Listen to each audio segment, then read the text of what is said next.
Para po sa devotion natin na ito, ang topic po natin ay summary attributes. Na-discuss ko lang po ng konti yung ibig sabihin ng summary attributes. Ito po yung kabuuan ng katangian ng Diyos. Una po yung perfection. Pag sinabi po nating perfection, basahin po natin yung ilang parts, no? His perfection means He lacks nothing and possesses every excellence fully. So, God is perfect. Kung meron tayong concept ng perfect, mas higit pa dun yung katangian ng Diyos when it comes to perfection. Pag sinabi nating blessedness, His blessedness shows that God is eternally happy and satisfied in Himself.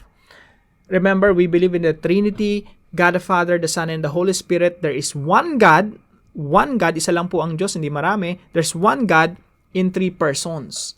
Kaya po yung Diyos eternally satisfied. Kasi merong object of love, merong lover and object of love. Merong community within the Trinity.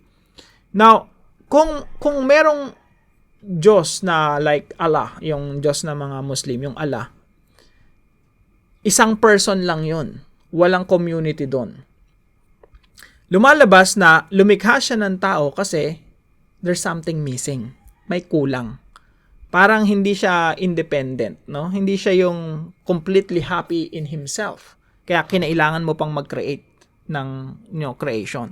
Yung Diyos po natin iba. There was a time na nothing exists except God. And God is eternally happy in Himself. Again, there's community in the Trinity, no? May isang Diyos, pero in that one God, merong community of three persons. Kaya po, may pagmamahalan doon. May fellowship doon. Merong pag-uusap. Merong relationship. At yung Diyos po, eternally happy, eternally satisfied. Now, ba't niya pa nilikha yung tao? Nilikha niya yung tao not to add something to Him, na, okay, dagdagan natin yung kaligayahan ko. Hindi ganon. Nilikha niya yung tao for His glory. To share that community. So, nilikha niya yung tao para yung tao makasama doon sa community of the Trinity. Kaya po tayo, tinawag tayo ng Diyos para makipag-fellowship, para makipagrelasyon sa Diyos, at maranasan natin yung community of the Trinity in the one God, in one Godhead. So, tayo po ay itinuturing na isang katawan, the body of Christ, na nakikipag-fellowship sa Diyos Ama, Diyos Anak, at Espiritu Santo. So that's blessedness, no? God is complete in Himself. God is completely happy and satisfied. Pero in-invite niya tayo para makasama dun sa ganong klaseng relasyon. Now, yung sumunod naman ay beauty. His beauty reveals the harmony of all His perfections shining together.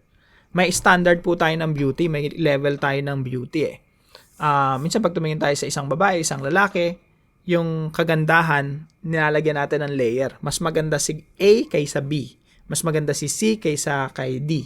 So, pataas na pataas. When we look at painting, arts, music, may level din tayo ng appreciation. Now, yung ultimate end, yung pinakadulo ng appreciation natin, yung climax, yung sukdulan ng beauty, si God yun. Si Lord yun. So that's beauty. Sumunod naman yung glory. Ito po yung tinalakay natin ngayong araw. Ito yung nakita ni Isaiah, no? The glory of God. Now, gusto ko pong i-emphasize mga kapatid na sa lahat ng decisions na ginagawa natin, ito yung pinaka-compass natin. Compass. Direction. Ang lagi nating tanong sa ating mga sarili, ano ba yung nagbibigay ng kaluwalhatian sa Diyos? Saan ba si Lord happy? Saan ba si Lord natutuwa? No? What gives the greater glory to God? Marami tayong mga decisions that's inescapable. Ibig sabihin, we cannot escape making decisions. Every day we will make decisions and we have options. Hindi tayo nauubusan ng options. Lagi tayo may, parang ano lang rin yan, para sa panliligaw, no? Lagi may options. Yung mga nililigawan, lagi rin may options. Sa mga decisions natin, lagi may pagpipilian. Now, paano mo malalaman kung ano yung tamang option doon, tamang direksyon, tamang dapat gawin at piliin? Now, ang tanong natin lagi sa sarili natin, Lord, ano ba yung nagbibigay sa dito ng greater glory? Yun ang magiging decision ko. Yun ang tama. Yun ang dapat kong gawin. Tanda natin mga kapatid, ang isang taong walang direksyon, ang tawag doon ay naliligaw, lost. Ang isang bangka na palutang-lutang sa gitna ng karagatan at walang pupuntahan, walang direksyon, lost ang tawag doon. Ako nag-hiking ako dati, no? Hindi na ngayon. Nagpupunta ako sa mga gubat at mga kabundukan. Minsan mag-isa lang ako, no? And in the past, madalas pala mag-isa lang ako. Minsan isang buong araw, minsan inabot ako 3 araw, no? Sa isang lugar. Now, pag na-lost ko yung direction, kapag hindi ko na alam yung direction ko, yun yung lost ako. Ibig sabihin, naliligaw ako. Now, maraming tao sa mundo, hindi nila nauunawaan yung glory of God. Nabubuhay lang sila dito sa mundo without direction, without compass. Hindi na alam saan sila pupunta. Basta nabubuhay lang sila dito sa mundo. They're doing their own things, they're doing their own plans, but they don't even realize that they are lost. Ang magbibigay talaga sa ng direction o compass ay yung glory of God. Lord, saan ako pupunta?